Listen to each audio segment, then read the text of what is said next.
Hello everyone, welcome to all of you. दोस्तों, आप सभी का इस यूट्यूब चैनल पर हार्दिक स्वागत है।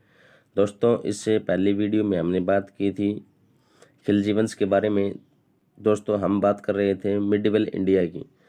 और दोस्तों, मिडिवल इंडिया में हम दोस्तों दो वंश पढ़ चुके हैं, एक है गुलाम वंश और जो दूसरा है खिलजी वंश। दोस्तों, आज उसी प्रोसेस में दोस्तों जो थर्ड डायनेस्टी है उसके बारे में बात करेंगे। दोस्तों, जिसका क्या नाम है तुगलक डायनेस्टी। दोस्तों, इसका जो रूलिंग पीरियड है वो है 1320 से 1414 के बीच में। तो दोस्तों, इसका जो रूलिंग पीरियड है वो कितना है 1320 से 1414। 1320 से 1414 दोस्तों दिल्ली सल्तनत में सबसे बड़ा रूलिंग पीरियड है। 93 साल का दोस्तों रूलिंग पीरियड है इसका, सबसे बड़ा दिल्ली सल्तनत में सबसे बड़ा रूलिंग पीरियड है 94 ईयर्स का। तो दोस्तों चलिए स्टार्ट करते हैं। दोस्तों, ये जो तुगलक वंश है, तुगलक वंश में हम 4 सुल्तानों के बारे में पढ़ेंगे। पहला है गयासुद्दीन तुगलक, उसके बाद जो दूसरा है मोहम्मद बिन तुगलक, फिर फिरोज शाह तुगलक और जो अंतिम है वो है नसीरुद्दीन तुगलक। तो दोस्तों हम शुरू से बात करेंगे। तो पहला है दोस्तों गयासुद्दीन तुगलक। तो दोस्तों क्वेश्चन आता है कई बार, जो तुगलक वंश है ना, तुगलक वंश का संस्थापक कौन है? तो तुगलक वंश का संस्थापक है गयासुद्दीन तुगलक। तो यहाँ पे देखिए दोस्तों 1320 में क्या किया इसने, खुसरो खां यानी जो खुसरो शाह था, खिलजी वंश का अंतिम शासक, को हराकर दिल्ली में तुगलक वंश की स्थापना की थी।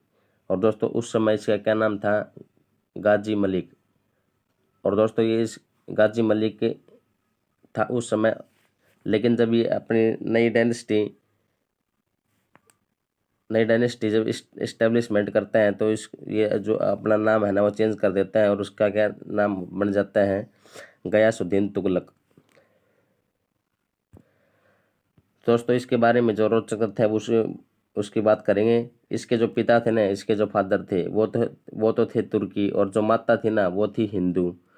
और इसको 2 टाइटल मिल चुके हैं। कौन कौन से हैं? एक तो गाजी, गाजी की उपाधि धारण करने वाला प्रथम सुल्तान दिल्ली सल्तनत में कौन है?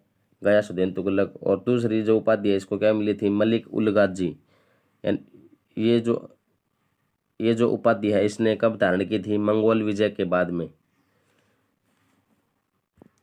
तो दोस्तों एक क्वेश्चन ये भी आ सकता है कि जो गयासुद्दीन तुगलक है, गयासुद्दीन तुगलक जब अलाउद्दीन खिलजी यानी खिलजी वंश चल रहा था तो ये कहाँ का गवर्नर नियुक्त था? तो अलाउद्दीन खिलजी ने ना इसे अलाउद्दीन खिलजी ने अलाउद्दीन खिलजी ने इसे दीपालपुर का गवर्नर नियुक्त किया हुआ था। जब खिलजी वंश चल रही थी तो उस समय ये दीपालपुर का गवर्नर था। इसका वास्तविक नाम क्या है? वास्तविक नाम के बारे में बात करें तो इसके गाजी मलिक। गयासुद्दीन तुगलक का वास्तविक नाम क्या है? गाजी मलिक है। और इसने ना एक सिटी बसाई थी, एक शहर बसाया था जिसका क्या नाम है, तुगलकाबाद। तुगलकाबाद। गयासुद्दीन तुगलक ने एक शहर की स्थापना की थी जिसका क्या नाम है, तुगलकाबाद। और इसी तुगलकाबाद में क्या किया था इसने, रोमन शैली से निर्मित तुगलकाबाद में एक दुर्ग बनाया था जिसका क्या नाम था, छप्पन कोट। छप्पन कोट। एक दुर्ग बनाया था जिसका क्या नाम था, छप्पन कोट नाम था। तो इसके बाद हम बात करते हैं कि ये ना फर्स्ट सुल्तान था दिल्ली का जिसने क्या नहरों का निर्माण करवाया था। तो क्वेश्चन कई बार पूछ लिया जाता है परीक्षा में कि सिंचाई के लिए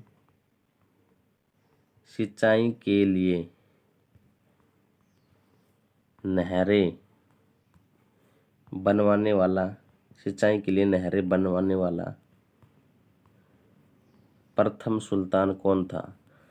तो दोस्तों यहाँ पे 2 क्वेश्चन बताऊंगा मैं, आपको डिफरेंस समझना है कि सिंचाई के लिए नहरें बनवाने वाला प्रथम सुल्तान तो था गयासुद्दीन तुगलक, लेकिन क्वेश्चन कई बार ये भी आ जाता है कि सबसे ज़्यादा नहरें किसने बनवाई थी सिंचाई के लिए? तो आपका आंसर आएगा फिरोज शाह तुगलक। तो दोस्तों ये जो माइनर सा डिफरेंस है ना, आपको पता होना चाहिए कि सिंचाई के लिए नहरें बनवाने वाला प्रथम सुल्तान था गयासुद्दीन तुगलक, और सबसे ज़्यादा नहरें बनवाई थी फिरोज शाह तुगलक ने। तो दोस्तों अब नेक्स्ट बात करते हैं हम। तो दोस्तों ये जो तुगलक वंश था ना, तुगलक वंश में विजारत विजारत या फिर वजीर का चरमोत्कर्ष हुआ था। चरमोत्कर्ष यानी जो ये जो तुगलक वंश चल रहा था ना, उस समय विजारत या वजीर का चरमोत्कर्ष हुआ था। यानी दीवान ए वजारत यानी रेवेन्यू जो था ना, रेवेन्यू इसके जो टाइम था, रूलिंग पीरियड जब ये कर रहा था, तो उस समय तुगलक वंश, तो उस समय जो रेवेन्यू था वो सबसे ज़्यादा कहाँ था, तुगलक वंश में चल रहा था, जो सबसे ज़्यादा रेवेन्यू था ना, जिसको क्या कहा, और इसने एक डिपार्टमेंट भी बनाया था जिसका क्या नाम था, दीवान ए वजारत, या जिसको क्या कहा जाता था, राजस्व विभाग। तो यहाँ पे लिख लीजिए दीवान ए वजारत, दीवान ए वजारत जिसको क्या कहा जाता था, राजस्व विभाग, रेवेन्यू डिपार्टमेंट, एक्साइज। तो दोस्तों 1323 में क्या हुआ, गयासुद्दीन तुगलक ने अपने बेटे जोना खां को तेलंगाना, उस समय तेलंगाना की राजधानी क्या थी, वारंगल थी, तो तेलंगाना इसने गयासुद्दीन तुगलक ने अपने बेटे जोना खां को एक अभियान पर भेजा। क्यों भेजा, क्योंकि वारंगल के जो काकाती वंश के शासकों ने ना खुद को दोबारा से दिल्ली सल्तनत से स्वतंत्र घोषित कर दिया, और जोना खां ने जाकर वारंगल को दोबारा से तुगलक साम्राज्य में मिलाया और वारंगल का नाम चेंज करके सुल्तानपुर रख दिया। तो दोस्तों ये आपको पता होना चाहिए, जो वारंगल था ना उस समय, जो तेलंगाना की कैपिटल थी, वारंगल का नाम चेंज कर दिया इसने सुल्तानपुर, वारंगल का नाम चेंज कर दिया इसने सुल्तानपुर। और इसी बात से खुश होकर गयासुद्दीन ने जोना खां को उलुग खां की उपाधि दे दी। गयासुद्दीन तुगलक ने उलुग खां की उपाधि दे दी, किसको, जोना खां को। तो दोस्तों उलुग खां का मतलब क्या होता है, उलुग खां का मतलब होता है खान ऑफ द वर्ल्ड, यानी जो विश्व का खान। इसके तो दोस्तों अब हम बात करते हैं, हल्की सी बात करेंगे किसके बारे में, तेलंगाना के बारे में। जब 2 जून 2014 को हमारे देश का 29वां राज्य बना था तेलंगाना, तेलंगाना 2 जून 2014 को 29वां राज्य बना था।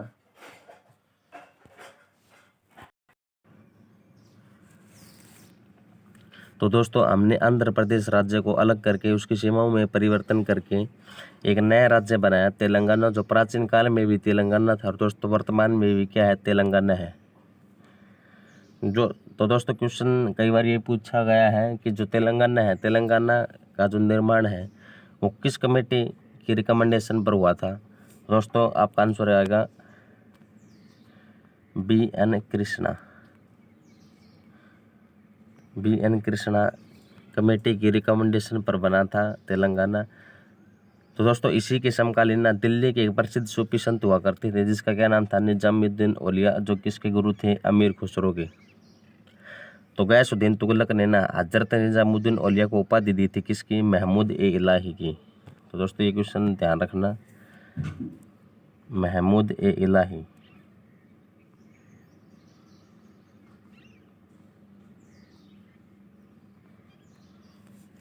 गयासुद्दीन तुगलक ने हजरत निजामुद्दीन औलिया को उपाधि दी थी महमूद ए इलाही की। तो हम बात करते हैं जो गयासुद्दीन तुगलक के द्वारा जो मुख्य कार्य किए गए हैं उनके बारे में हम बात करते हैं। सबसे पहला है अमीरों की भूमि वापसी कर दी इसने, जो अमीरों की भूमि लुटी हुई थी ना उन सभी वो सभी क्या कर दी, रिटर्न कर दी। उसके बाद नहर निर्माण, नहरों का निर्माण किया, प्लस डाक व्यवस्था को लागू किया यानी पोस्टल सिस्टम को। उसके बाद तुगलकाबाद नगर व 56 कोट दुर्ग जो रोमन शैली में निर्मित है उसका निर्माण करवाया। और अननेसेसरी रिफंड यानी जो निजामुद्दीन औलिया से विवाद था, क्या विवाद था उसकी बात करते हैं हम।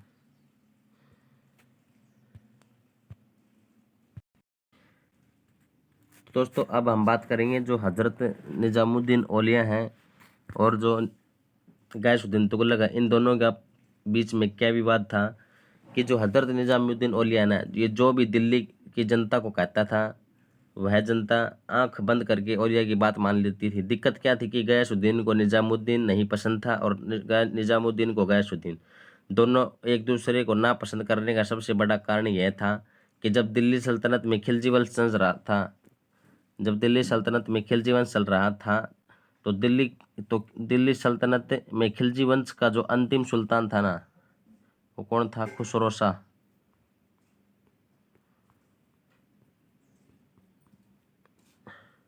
खुसरो शाह था।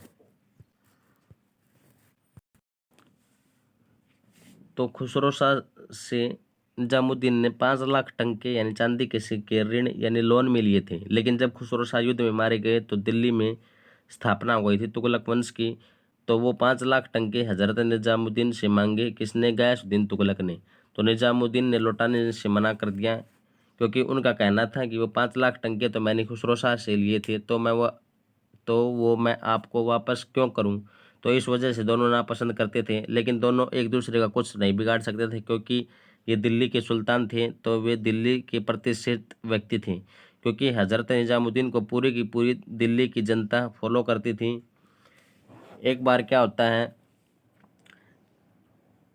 गयासुद्दीन तुगलक के शासनकाल में एक विद्रोह होता है। गयासुद्दीन तुगलक के शासनकाल में एक विद्रोह होता है 1325 में, जिसको क्या कहते हैं? रिवोल्ट ऑफ बुगारा खां, यानी बुगारा खां का विद्रोह। बुगारा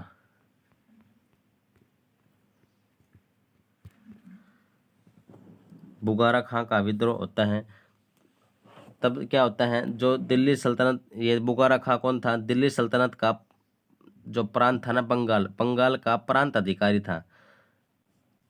तो जब ये दिल्ली सल्तनत के अधीन कार्य कर रहा था अब तक, तो इसने बंगाल में ना स्वतंत्र शासक घोषित कर दिया खुद को और विद्रोह कर दिया बंगाल में। तो इस विद्रोह को नियंत्रित करने के लिए गयासुद्दीन बंगाल चला गया। तो पीछे से मौका मिल गया हजरत निजामुद्दीन को और हजरत निजामुद्दीन ने ये भविष्यवाणी कर दी कि अब गयासुद्दीन बंगाल से कभी लौट कर नहीं आएगा और मेरी भविष्यवाणी कभी गलत नहीं होती। तो भूल जाइए गयासुद्दीन तुगलक को और दिल्ली का अगला सुल्तान किसे मान लीजिए? जोना खां को। और जब ये बात गयासुद्दीन तुगलक को पता चली तो वो बेहद नाराज हुआ और उसने अपने ही मैसेंजर को अपना संदेश देकर निजामुद्दीन के पास भेजा और कहा कि सुल्तान का आदेश है कि उनके दिल्ली वापस लौटने से पहले आप दिल्ली छोड़कर भाग जाइए। अगर नहीं गए तो सुल्तान आपको मृत्युदंड दे देगा। दिल्ली आकर ये बात सुनकर निजामुद्दीन भी नाराज हो गई और उसने उस मैसेंजर को कहा, दिल्ली दूरस्थ हनूज, दिल्ली दूरस्थ, जाकर अपने सुल्तान को कह दीजिए कि अभी तो दिल्ली दूर है। तो दोस्तों ये जो प्रसिद्ध कथन है दिल्ली दूरस्थ यानी दिल्ली दूर है, ये किसने कहा था? हजरत निजामुद्दीन औलिया ने कहा था। जाकर संदेशवाहक ने गयासुद्दीन तुगलक को सारी बात बताई तो गयासुद्दीन तुगलक ने बुगारा खां के विद्रोह को नियंत्रित करके बंगाल में, और इस विद्रोह को नियंत्रित करके गयासुद्दीन तुगलक वापस तेजी से लौटा किधर? दिल्ली की तरफ। तो जब दिल्ली की तरफ लौट रहा था तो दिल्ली के बाहर ही क्या हुआ? दिल्ली के बाहर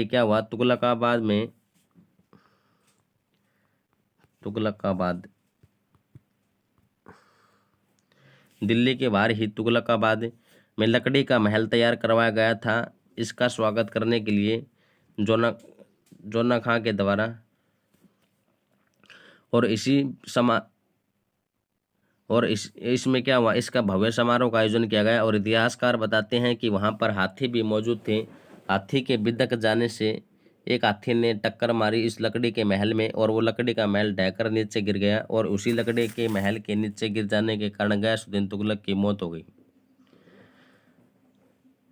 तो दोस्तों 1325 में यहाँ पे देखिए 1325 में जोना खां द्वारा बनाए गए लकड़ी के महल में किसकी डेथ हो जाती है? गयासुद्दीन तुगलक की। और भविष्यवाणी सच हुई किसकी? निजामुद्दीन औलिया की। तो दोस्तों ये तो था गयासुद्दीन तुगलक। अब हम बात करेंगे किसके बारे में, मोहम्मद बिन तुगलक के बारे में। तो दोस्तों इसका जो टॉम्ब है यानी जो इसका मकबरा है वो कहाँ है, दिल्ली में ही है। तो दोस्तों अब हम बात करेंगे मोहम्मद बिन तुगलक के बारे में। दोस्तों इतिहास का जो सबसे महान शासक है कौन है, मोहम्मद बिन तुगलक। और सबसे पढ़ा लिखा भी कौन है, मोहम्मद बिन तुगलक ही है। इसका जो रूलिंग पीरियड है वो कितना है, 1325 से 1351। 1325 से 1351 का रूलिंग पीरियड है किसका, मोहम्मद बिन तुगलक का। तो 1325 में अपने पिता गयासुद्दीन की मृत्यु के बाद शासक बन जाते हैं दिल्ली सल्तनत का। इसका अन्य नाम क्या है, एक तो है जोना खां और दूसरा क्या है, उलुग खां। यहाँ पे देखिए दोस्तों, दिल्ली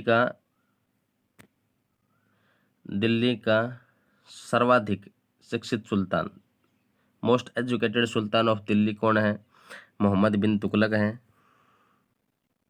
और दोस्तों इसने तरह तरह की ना ये पॉलिसीज अप्लाई करता था, और उस पॉलिसीज का जो फेलियर है ना, फेलियर होने के बाद इसको तरह तरह की संज्ञा मिली। एक तो इसको संज्ञा मिली दोस्तों पागल सुल्तान के बारे में, रक्त पिपासु, मूर्ख बुद्धिमान सुल्तान और सौपनशील की उपाधि मिली है। दोस्तों पागल सुल्तान इसलिए कहा गया क्योंकि यह बहुत ज़्यादा पढ़ा लिखा था, लेकिन जनता में और कोई पढ़ा लिखा नहीं था, और यही कारण था कि इसकी बात जनता को समझ नहीं आती थी और जनता की बात इसको। और इसके मंत्रिमंडल में कम पढ़े लिखे लोग थे, ऊपर से इसे एक्सपेरिमेंट करने की आदत थी, इसे नए नए आविष्कारों और एक्सपेरिमेंट्स करने की बहुत आदत थी, इसलिए इसके कई एक्सपेरिमेंट बुरी तरह से फेल हो गए। तो इतिहासकार एल्फिंस्टीन, तो दोस्तों एक हिस्टोरियन है एल्फिंस्टीन,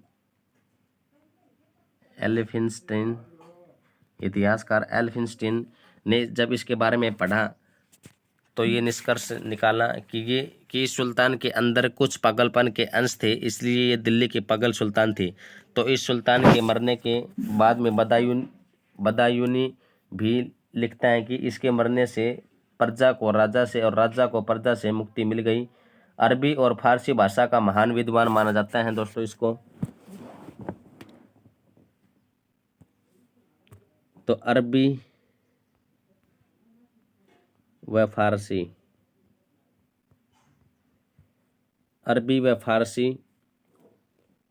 भाषा का महान विद्वान, अरबी और फारसी भाषा का महान विद्वान माना जाता है कौन, मोहम्मद बिन तुगलक।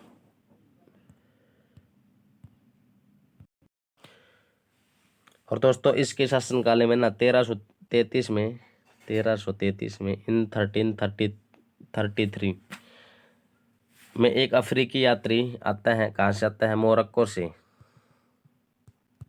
जिसका क्या नाम है, इब्न बतूता।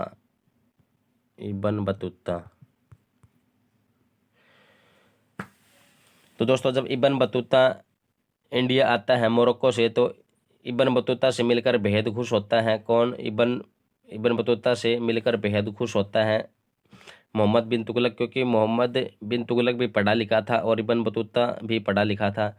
इसलिए मोहम्मद बिन तुगलक ने ना इब्न बतूता को अपना काजी नियुक्त किया। काजी का मतलब है दोस्तों रिलीजियस जस्टिस, या इस्लाम धर्म में जो धार्मिक न्यायाधीश होता है ना उसको काजी कहते हैं। और 8 साल तक काजी बनकर रहा। और इसकी जो बुक्स हैं वो कौन कौन सी हैं, इसकी बुक्स हैं रिहला, इब्न बतूता की बुक्स है रिहला, और दूसरी है सफरनामा।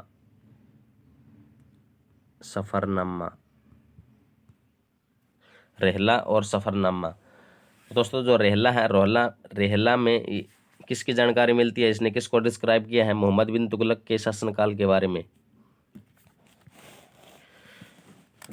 और मोहम्मद बिन तुगलक के द्वारा जारी स्वर्ण सिक्कों को इब्न बतूता ने दिनार की संज्ञा दी थी।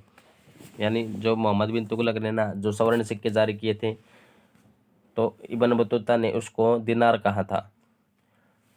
तो इब्न बतूता और मोहम्मद बिन तुगलक जब दोनों आपस में आए थे, तो ट्रेड इन दोनों के बीच में ना ट्रेड हो गया। किसके व्यापार का वर्णन मिलता है किसमें, भारत और मोरक्को के बीच में। और दिल्ली को समृद्ध शहर कहाँ है, कश्मीर, बलूचिस्तान, राजपूताना को छोड़कर पूरे के पूरे हिंदुस्तान पर मोहम्मद बिन तुगलक का अधिकार बताया है इसने रेहला में। और सती प्रथा को प्रतिबंध करने का प्रयास करने वाला पहला सुल्तान माना जाता है। तो दोस्तों ये क्वेश्चन ध्यान रखना, सती प्रथा को प्रतिबंध करने का प्रयास करने वाला पहला सुल्तान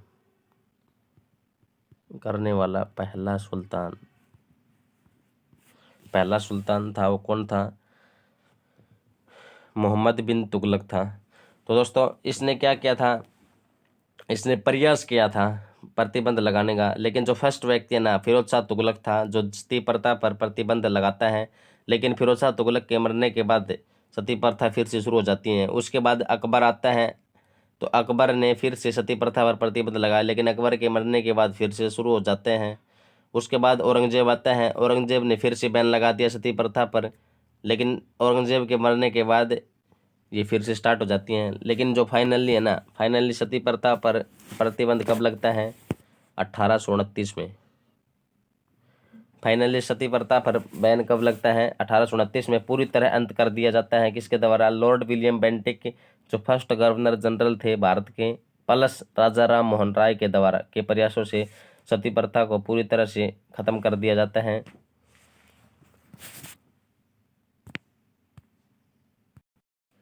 तो दोस्तों हम बात करें जो सती प्रथा है ना, सती प्रथा की जो शुरुआत है वो कहाँ से हुई है? तो दोस्तों इतिहासकारों के अकॉर्डिंग सती प्रथा की शुरुआत गुप्त काल से हुई है। गुप्त काल, सती प्रथा की शुरुआत गुप्त काल से हुई है। तो दोस्तों गुप्त काल में जब जो गुप्त काल का रूलिंग पीरियड है वो कितना है? 319 से 340, 319 से 340 है।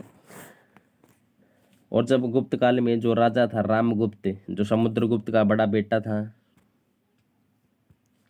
रामगुप्त, रामगुप्त कौन था? समुद्रगुप्त का बड़ा बेटा था। और रामगुप्त का सेनापति था गोपराज, सेनापति कौन था? गोपराज। रामगुप्त का सेनापति था गोपराज, और यही गोपराज एक बार युद्ध में लड़ता हुआ मारा गया। और जब इसका अंतिम संस्कार किया जा रहा था तो गोपराज की पत्नी ने दुखी होकर गोपराज की जलती हुई चिता में छलांग लगा दी, और वही भारत की पहली सती थी। इस बात की जानकारी हमें कहाँ से मिलती है? एरन अभिलेख से। तो दोस्तों सती प्रथा की जो जानकारी हमें कहाँ से मिलती है? एरन अभिलेख से, एरन अभिलेख से, एरन इंस्क्रिप्शन से, एरन अभिलेख से इसकी जानकारी मिलती है। जो किसने लिखवाया था? भानुगुप्त ने लिखवाया था।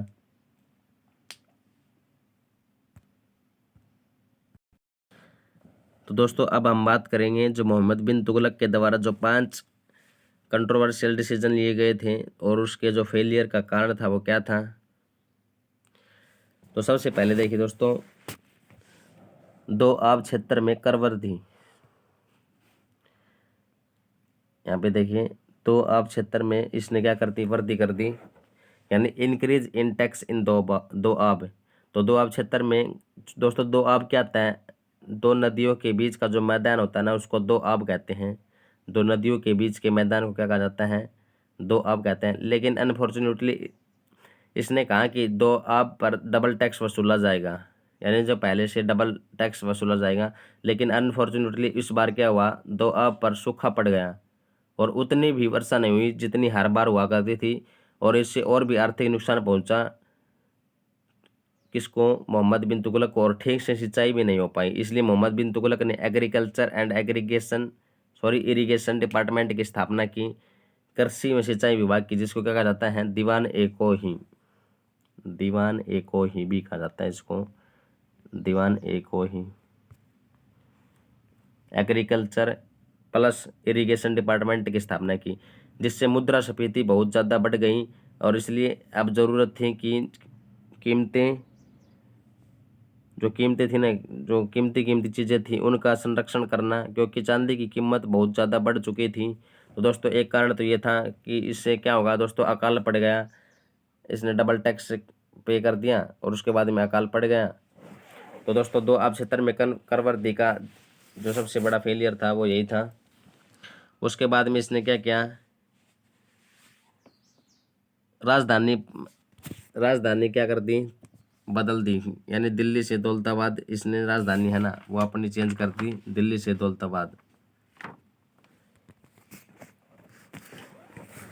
तो मोहम्मद बिन तुगलक के शासनकाल में क्या हुआ, प्लेग की महामारी हो गई थी और दूसरी प्रॉब्लम थी कि बार बार रिवोल्ट होने लगे थे। कहाँ से, साउथ इंडिया से। तो यानी दोस्तों साउथ इंडिया से कितने अटैक हुए थे मैं आपको बताता हूँ, 27 अटैक हुए थे साउथ इंडिया से, और 7 हुए थे किसके, कहाँ से, नॉर्थ इंडिया से। तो दोस्तों कुल मिलाकर 34 रिवोल्ट्स हुए थे। बार बार आक्रमण के कारण यह भी दिल्ली से साउथ इंडिया की तरफ जाते और नियंत्रण करके जब वापस लौटते तो इससे पहले एक और विद्रोह की सूचना आ जाती थी। इससे परेशान होकर मोहम्मद बिन तुगलक ने राजधानी दिल्ली से देवगिरी यानी महाराष्ट्र स्थापित करी, दौलताबाद, जिसको दौलताबाद भी कहते हैं, देवगिरी महाराष्ट्र, इस जिसका नाम देवगिरी का नाम इसने चेंज कर दिया था, क्या कर दिया था, दौलताबाद। 1337 में कर दिया था दोस्तों ये, कब किया था, 1337 में। ये जो राजधानी है ना ट्रांसफर कब की थी, 1334 में, सॉरी 1337 में, 1337 में की थी। दिल्ली की जनता को रातों ही रात उसने कहा कि पलायन करके करे किस किधर, महाराष्ट्र की तरफ, और गर्मी के कारण बहुत से लोग मारे गए। मोहम्मद बिन तुगलक गलती कर बैठा क्योंकि सारे के सारे आक्रमण सिंध से होते थे और दिल्ली से डिफेंड करते थे, और जब सारे के सारे आक्रमण कहाँ होने लगे, नॉर्थ इंडिया में, और मंगोल भी आक्रमण करने लगे। लगभग 2 साल तक इसने राजधानी रखी दौलताबाद। इसके बाद राजधानी को दौलताबाद से कहाँ लाना पड़ा, दिल्ली, और फिर से फरमान जारी करवा दिया कि अब फिर से बोरिया बिस्तर बांध कर कहाँ चले, दिल्ली। जनता ने कहा कि पागल है ये, हमें नहीं समझ में आया कि सुल्तान क्या करना चाहता है। तो ये बड़ा डिसीजन जो इसने लिया था, जो राजधानी दिल्ली से दौलताबाद ट्रांसफ़र का, तो ये दोस्तों ये फेल हो गया। तो मोहम्मद बिन तुगलक के शासनकाल में 1336 में दक्षिण भारत में एक नए साम्राज्य का उदय हुआ, जिसका क्या नाम था, हरिहर एवं बुक्का नाम के 2 बंधुओं ने विजयनगर साम्राज्य की स्थापना की। तो दोस्तों विजयनगर कहाँ है, विजयनगर, विजयनगर कहाँ है, विजयनगर है हम्पी कर्नाटक में है, वर्तमान में हम्पी कर्नाटक।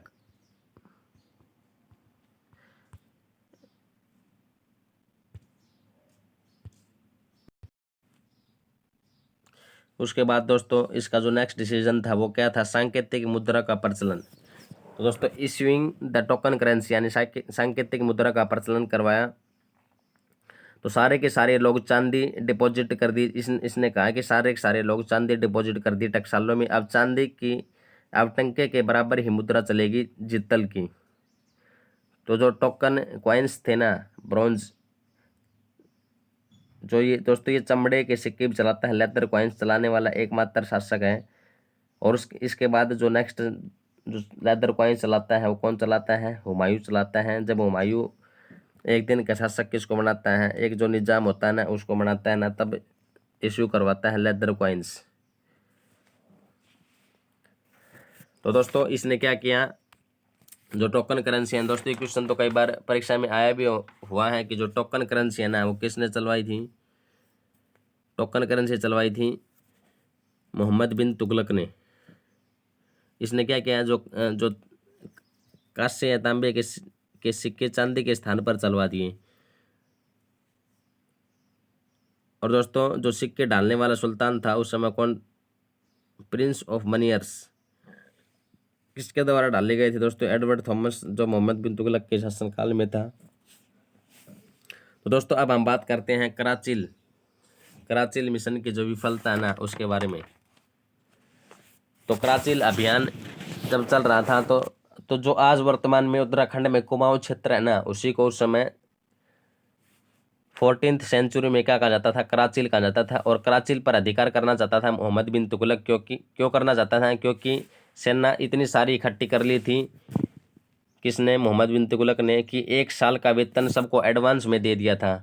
तो कुछ ना कुछ काम करवाना था सैनिकों से, इसलिए अपनी सेना को कराचिल अभियान पर भेजा और कहा कि जाकर कराचिल पर अधिकार कर लीजिए।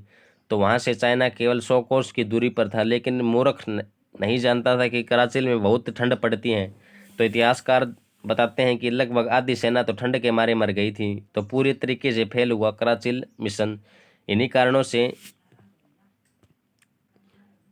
कराची लबियान दोस्तों कहाँ, ये हिमालय देखो यहाँ पे, हिमालय में दोस्तों क्या पड़ती है, ठंड पड़ती है। इन्हीं कारणों से मोहम्मद बिन तुगलक को पागल सुल्तान कहा जाता था। और इसने क्या किया, जो हजरत निजामुद्दीन औलिया की इच्छा थी कि इसकी कब्र है ना खुले आसमान के नीचे होनी चाहिए, यानी कोई इमारत नहीं बनाई जानी थी, लेकिन दिमाग का इस्तेमाल किया मोहम्मद बिन तुगलक ने, और हजरत निजामुद्दीन औलिया की कब्र के ऊपर भी एक कब्र बनवा डाली, जो वर्तमान में है दरगाह ए निजामुद्दीन, वही तो मकबरा है निजामुद्दीन का। दोस्तों उसके बाद में हम बात करते हैं जो इसका जो फिफ्थ जो डिसीजन था वो कौन सा था, फेलियर ऑफ खुरासान, यानी खुरासान की जो विफलता है उसके बारे में बात करते हैं। जब मोहम्मद बिन तुगलक दिल्ली पर खुरासान अभियान, जब मोहम्मद बिन तुगलक दिल्ली सल्तनत पर राज कर रहा था तो उस समय खुरासान में अनस्टेबिलिटी यानी अस्थिरता चल रही थी, इसलिए खुरासान जाने के लिए मोहम्मद बिन तुगलक ने एक बड़ी सेना तैयार की, परंतु इनिशियली सेना ने जाने से मना कर दिया, क्योंकि दिल्ली से सिंध जाना और सिंध से खुरासान जाना और खुरासान पर अधिकार करना और वापस खुरासान से दिल्ली आने में लगभग 1 साल का समय लगा। इसके लिए मोहम्मद बिन तुगलक ने अपना पढ़ा लिखा दिमाग लगाया और सेना को पूरे 1 साल का वेतन एडवांस में दे दिया, और अपनी सेना को कहा कि चलिए खुरासान मिशन पर। और जब ये दिल्ली से खुरासान की तरफ बढ़ा, और जब तक ये खुरासान पहुंचा तो इससे पहले उज्बेक जो शासक थे ना, उज्बेकों ने खुरासान पर अधिकार कर लिया और खुरासान पर स्टेबिलिटी आ गई, इसलिए पूरे तरीके से फेल हुआ खुरासान मिशन। लेकिन बहुत ही आर्थिक नुकसान पहुंचा मोहम्मद बिन तुगलक को, इसलिए ज़रूरी था आर्थिक नुकसान की भरपाई करना, और फरमान जारी कर दिया कि इस साल 2076 में डबल टैक्स वसूला जाएगा। और तो दोस्तों जो डबल टैक्स वसूला जाता है ना, उसमें भी दोस्तों ये क्या हो जाता है, विफल हो जाते हैं। तो दोस्तों ये जो 5 रीजन थे जिसकी वजह से वो जो मोहम्मद बिन तुगलक है ना, उसकी जो पॉलिसीज है वो फेल हो जाती हैं। उसके बाद में दोस्तों हम बात करते हैं कृषि सुधार में। कृषि में क्या क्या सुधार किए इन्होंने, यहाँ पे देखिए दीवान ए कोही नाम से एक विभाग बना है, उसका जो प्रमुख होता था वो कौन था, अमीर ए कोही। उसके बाद फसल चक्र प्रणाली इसने अप्लाई किया, यानी जो क्रॉप पैटर्न है ना वो अप्लाई किया। उसके बाद फेमाइन कोड, अकाल संहिता। तो दोस्तों जो बलबन था ना, बलबन के समय में जो विभाग था वो कौन था, दीवाने ए अर्ज। उसके बाद जलालुद्दीन खिलजी की बात करते हैं, उसमें उसका जो विभाग था वो था दीवान ए वकूफ़, यानी फाइनेंस डिपार्टमेंट था। उसके बाद में अलाउद्दीन खिलजी की बात करें तो अलाउद्दीन खिलजी का था दीवान ए रियासत प्लस दीवान ए मुस्तक राज। तो दीवान ए रियासत था, ये तो इकोनॉमिक से रिलेटेड डिपार्टमेंट था, और जो दोस्तों जो नेक्स्ट था ना वो था इनकम टैक्स से, यानी टैक्स सिस्टम से। दोस्तों अदर इम्पोर्टेंट फैक्ट्स की बात करते हैं हम किसके बारे में, मोहम्मद बिन तुगलक के बारे में। तो दोस्तों सर्वाधिक विद्रोह हुए थे इसके शासनकाल में। 1336 में हरिहर व बुक्का करता है, विजयनगर के संस्थापक जो हैं। उसके बाद 1347 में हसन गंगू या अलाउद्दीन बहमन शाह जो बहमनी के राजा थे।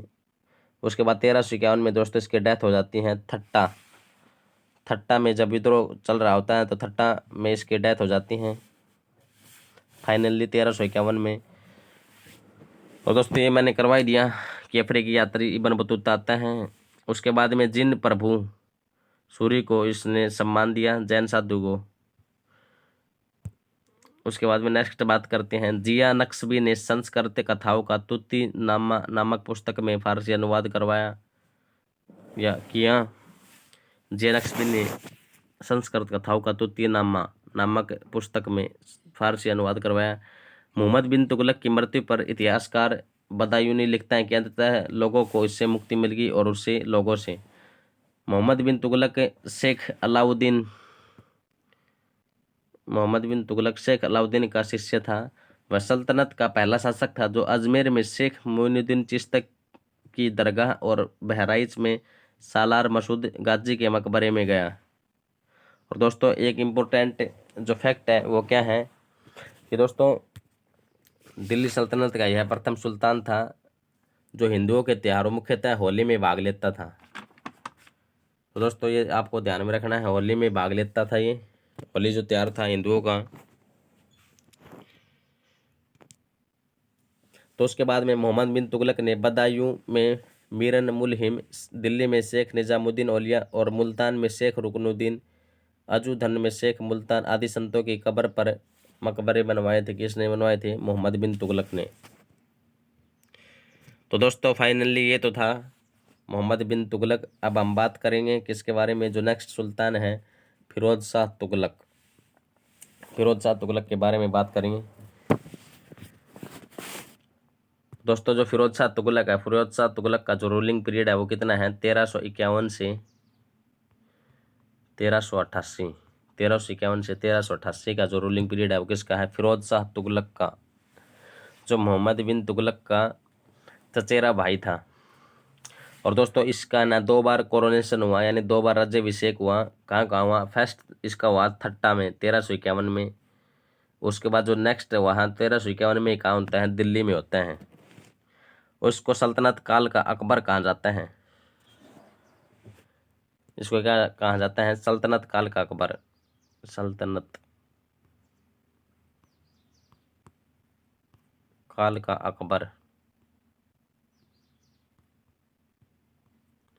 इसको सल्तनत काल का अकबर कहा जाता है। काइंड हार्टेड सुल्तान है और इसने 6 शहर बसाए थे। तो दोस्तों 6 शहर कौन कौन से बसाए थे इसने, अभी बात करते हैं। सबसे पहला है हिसार, हिसार बसाया। उसके बाद में फतेहाबाद, फतेहाबाद बसाया। उसके बाद में फिरोजपुर,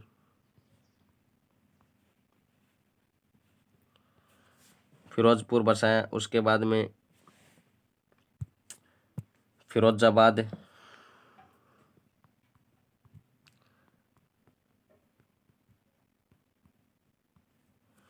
फिरोजाबाद बसाया। उसके बाद में जौनपुर,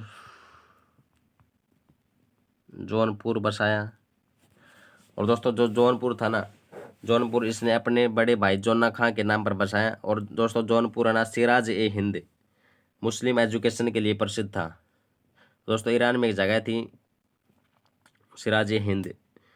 तो दोस्तों जो वर्ल्ड बेस्ट मुस्लिम एजुकेशन के लिए प्रसिद्ध है, लेकिन इंडिया में जो मुस्लिम एजुकेशन के लिए प्रसिद्ध है वो कौन है? जौनपुर। और उसके बाद में इसने क्या किया? फिरोज शाह कोटला जो दिल्ली में है, उसके फतेहाबाद का नाम अपने बेटे फतेह खान के नाम पर रखा था। और भारत में जो बेस्ट मुस्लिम एजुकेशन है ना वो कहाँ मिलती हैं? जौनपुर में मिलती हैं। तो दोस्तों 6 शहर बसाए थे इसने। कौन कौन से बसाए थे अभी बताया है, एक बार फिर से बता देता हूँ। हिसार बसाया था फिरोजा के नाम से। फिरोजाबाद जो कहाँ? आगरा में, जो ग्लास सिटी ऑफ इंडिया है। फतेहाबाद का नाम अपने बेटे फतेह खान के नाम पर रखा। फिरोजपुर जो पंजाब में है उसका निर्माण करवाया था। फिरोज शाह कोटला जो दिल्ली में है, उसके बाद में है जौनपुर। और दोस्तों इसने है ना खलीफा द्वारा कासिर अमीर उल मोमिनीन की उपाधि धारण की थी, खलीफा द्वारा। तो दोस्तों ये जो उपाधि थी ना इसने किसके द्वारा खलीफा के द्वारा। इसके बाद में दोस्तों हम बात कर रहे हैं, इसने 4 टैक्स लगाए थे। कौन कौन से लगाए थे? एक तो था जजिया टैक्स। दोस्तों ये जो इम्पोर्टेंट है, सबसे इम्पोर्टेंट है कि दोस्तों इसने जो जजिया टैक्स तो दोस्तों सबसे पहले किसने लगाया था? मोहम्मद बिन कासिम ने लगाया था। लेकिन उसके बाद में हम बात करते हैं ना कि दोस्तों उसने ब्राह्मणों पर नहीं लगाया था। तो दोस्तों ये क्वेश्चन इंपॉर्टेंट है, कई बार एग्जाम में आया भी हुआ है कि ब्राह्मणों पर जजिया कर लगाने वाला प्रथम शासक कौन था? First ruler to impose jizya on Brahmins. तो स्त्री वर्ग व विकलांग से नहीं लिया, बाकी दोस्तों इसने ब्राह्मणों पर लगाया था। जक़ात, जो दोस्तों जक़ात है वो किसके द्वारा डोनेट किया जाता था? बाई मुस्लिम्स के द्वारा। और दोस्तों जो खम्स है ना, खम्स क्या है? लूट का धन। लूट के धन में दोस्तों इसने क्या किया? सुल्तान का हिस्सा ना 20% जो राज्य देता था, और 80% क्या कौन देती थी दोस्तों? जो इसकी मिलिट्री थी ना वो देती थी। खराज, खराज दोस्तों जो नॉन मुस्लिम्स होते हैं ना दोस्तों, जो खराज मेनली दोस्तों भूमि टैक्स होता था। तो दोस्तों इसने 4 प्रकार के टैक्स लगाए थे और 24 करोड़ की समाप्ति भी की थी। दोस्तों इसने 24 करोड़ की समाप्ति भी की थी, उसके साथ 4 टैक्स अलग से और भी लगवाए थे।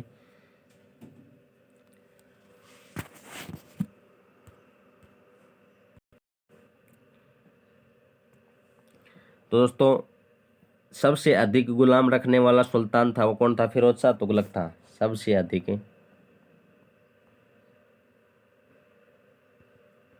गुलाम, सबसे अधिक गुलाम रखने वाला सुल्तान,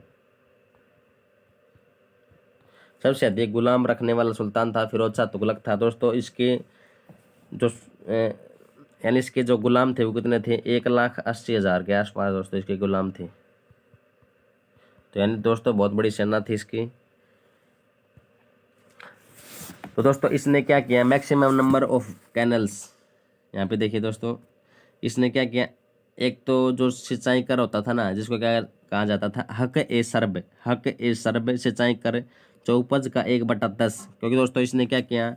इसने 5 बड़ी नहरें का निर्माण किया। उसके बाद नहरों से जो भी व्यक्ति इसके नहरों से जो पानी देता था ना, उसको टैक्स देना पड़ता था, हक ए सरब, जो क्या था? सिंचाई कर था। और 5 बड़ी नहरों का निर्माण करवाया था। दोस्तों तो दोस्तों इससे पहले मैंने बात की थी कि जो सबसे पहले है ना, सबसे पहले नहर बनवाई थी किसने? सबसे पहले नहर बनवाई थी गयासुद्दीन तुगलक ने। तो दोस्तों अब हम बात करते हैं किसकी? सबसे ज़्यादा नहरें बनवाने का जो काम है वो किसने किया था? सबसे ज़्यादा नहरें यानी maximum number of canals built by किसके द्वारा? फिरोज शाह तुगलक। और सिरसा में एक नहर बनवाई, ही प्लांटेड। और इसने क्या किया? 1200 गार्डन से प्लस फल, जिसमें क्या थे? फल और फूल दोनों थे। और यमुना नदी से हिसार तक क्या किया? एक नहर का निर्माण कर दिया। और दोस्तों जो इम्पोर्टेंट क्वेश्चन है ना वो अब बनेगा कि टोपरा जो पिलर है ना, टोपरा स्तंभ को दोस्तों जो अम्बाड़ा या यमुनानगर से प्राप्त हुआ, इसको क्या इसने क्या किया? मेरठ यानी यूपी से स्थानांतरित कहाँ कर दिया? दिल्ली, या दिल्ली में कहाँ? फिरोज शाह कोटला। यानी टोपरा स्तंभ लेख को मेरठ से दिल्ली स्थानांतरित कर दिया।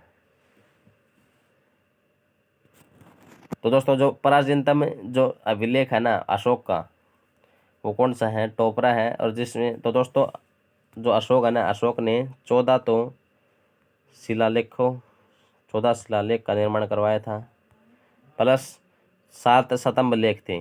तो 7 स्तंभ लेख में एक कौन था? टोपरा। इसके बाद क्या किया इसने? 1369 में क्या किया? रिकंस्ट्रक्शन ऑफ कुतुब मीनार, यानी जो कुतुब मीनार लाइटनिंग के कारण यानी बिजली गिरने के कारण इसकी जो ऊपरी मंजिल थी वो गिर गई थी। तो इसका जो रिकंस्ट्रक्शन है ना वो किसने करवाया था? फिरोज शाह तुगलक ने करवाया था। फर्स्ट सुल्तान हु प्रोहिबिटेड सती प्रथा, यानी जो फर्स्ट सुल्तान था जिसने सती प्रथा पर प्रतिबंध लगाया था वो कौन था? फिरोज शाह तुगलक था। इसी की वजह से सबसे ज़्यादा विधवा इसी के काल में रही। तो दोस्तों इसने विडोज एंड डिसेबल्स के लिए अलग से आवास बनवाए थे। He destroyed Jagannath temple in Odisha, he destroyed Jagannath temple, Jagannath मंदिर, इसने जगन्नाथ मंदिर को नष्ट करवाया। जो जगन्नाथ मंदिर कहाँ है? उड़ीसा में है। और उसके बाद में इसने ज्वालामुखी मंदिर जो कहाँ है? हिमाचल प्रदेश में है, उसको भी लूटा। संस्कृत के पुराने दस्तावेज लूट कर उन्हें जला दिया था। तो दोस्तों एक क्वेश्चन ये भी इम्पोर्टेंट है कि बेरोजगारों को रोजगार दिलाने वाला सुल्तान था वो कौन था? फिरोज शाह तुगलक था। बेरोजगारों को रोजगार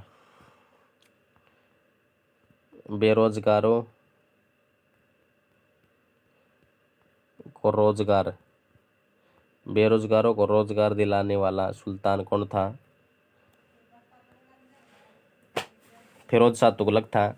और दोस्तों इसने रोजगार कार्यालय बनवाए थे दोस्तों, जो अभी फिलहाल हमारे गवर्नमेंट ऑफ इंडिया में दोस्तों जो आज जो सभी स्टेट्स होते हैं उन्होंने बनाया हुआ है, ऐसे उस समय भी जो रोजगार कार्यालय था वो बनाया हुआ था।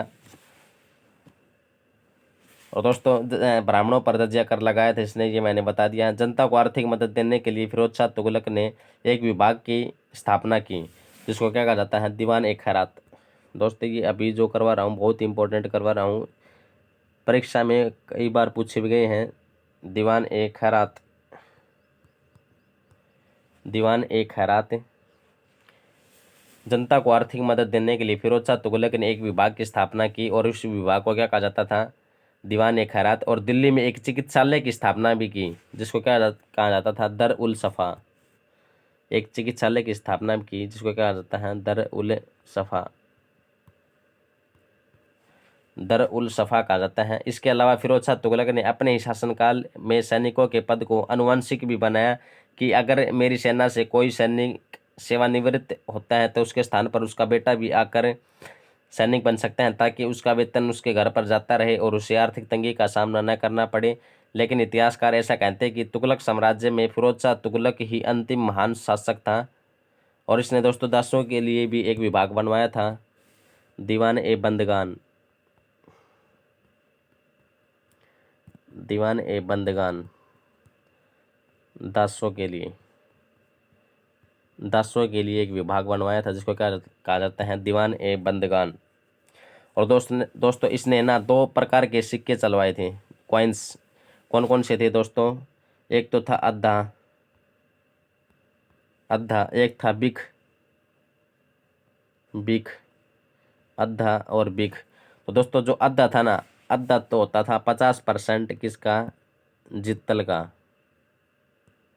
50% जित्तल का। और जो बिख होता था ना वो 25% होता था, 25% होता था किसका, जित्तल का। तो दोस्तों ये ध्यान रखना किसके बारे में, ये सभी बातें जो इम्पोर्टेंट बातें हैं ये किसके बारे में ध्यान रखना, फिरोज शाह तुगलक के बारे में। तो दोस्तों बहुत ही इंपॉर्टेंट क्वेश्चन है ये।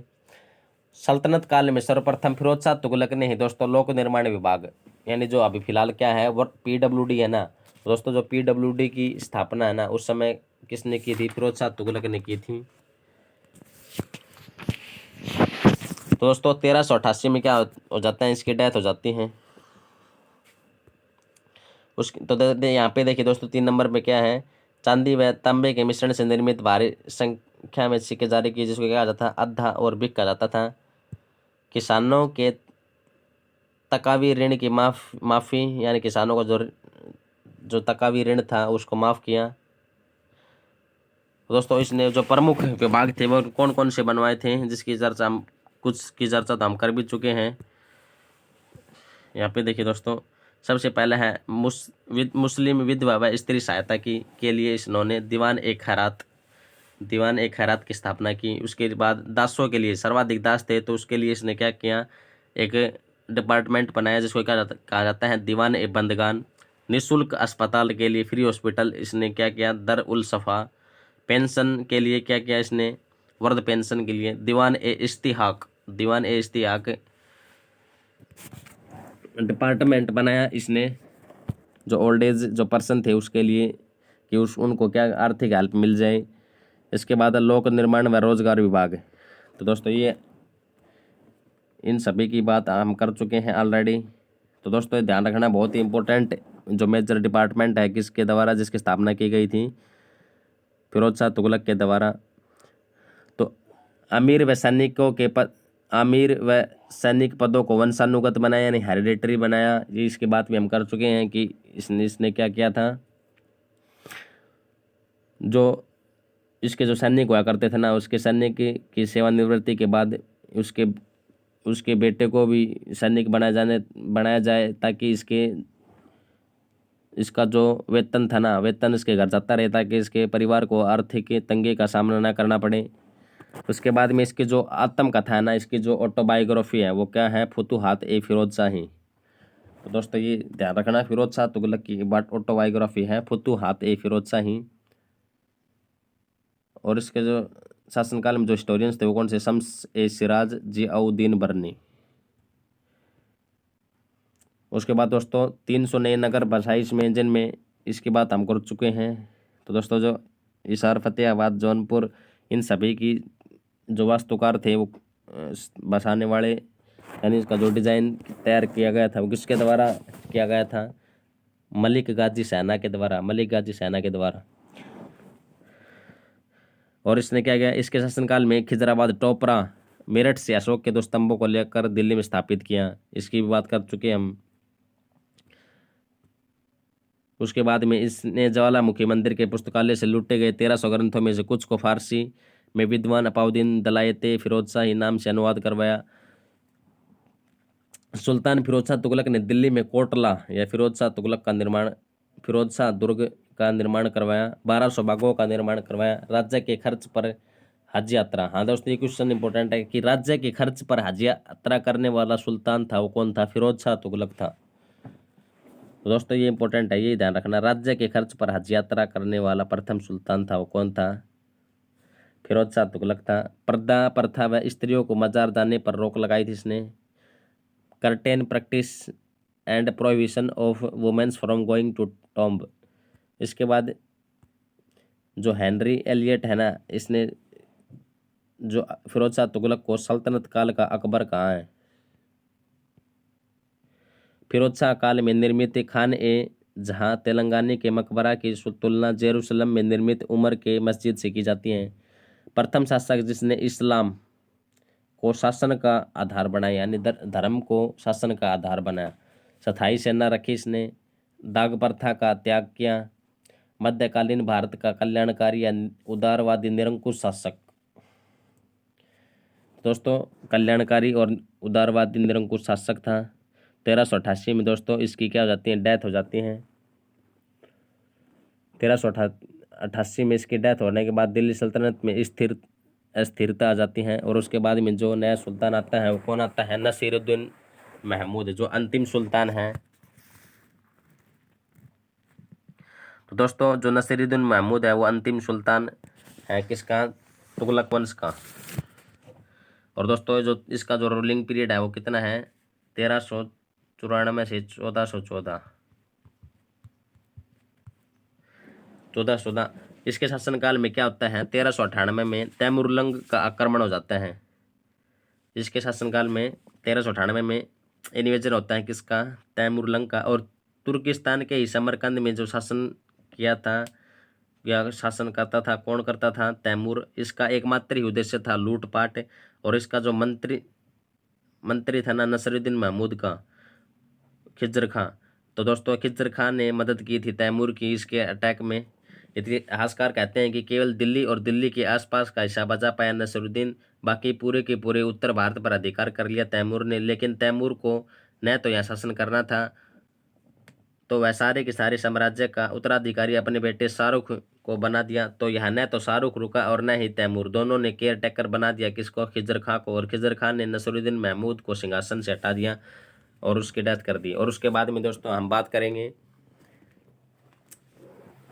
किसकी? खिज्र खां की। और खिज्र खां को केयर टेकर बना के चला जाता है कौन? तैमूरलंग समरकंद में। तो दोस्तों इसके बाद ये जो है ना नए जो वंश हैं, नए वंश की स्थापना करते हैं जिसका क्या नाम है? सैयद वंश। और जो दिल्ली सल्तनत का प्रथम शिया वंश है दोस्तों। अब तक हम जितने भी वंश की बात कर चुके हैं वो सभी क्या थे दोस्तों? सुन्नी वंश थे। तो दोस्तों आपने बात की किसके बारे में? तुगलक वंश। तो दिल्ली सल्तनत का सबसे बड़ा रूलिंग पीरियड है। तो दोस्तों आई होप आपको वीडियो अच्छी लगी होगी। और दोस्तों अगर आपको वीडियो अच्छी लगी तो इसको दबा के लाइक करना, शेयर करना, सब्सक्राइब करना, साथ ही बेल आइकन को दबाना ताकि हमारे लेटेस्ट वीडियो अपडेट आपको मिलते रहें। साथ ही दोस्तों अगर आप हरियाणा जीके की तैयारी कर रहे हो, यानी दोस्तों हरियाणा पुलिस ग्राम सचिव पटवारी की तैयारी कर रहे हो, इवन HCS की तैयारी भी कर रहे हैं, तो दोस्तों हरियाणा जीके की दोस्तों मैंने शानदार वीडियो डाली हुई है। तो दोस्तों आप प्लेलिस्ट में जाकर देख सकते हैं दोस्तों। तो दोस्तों आपका कीमती समय देने के लिए धन्यवाद। जय हिंद।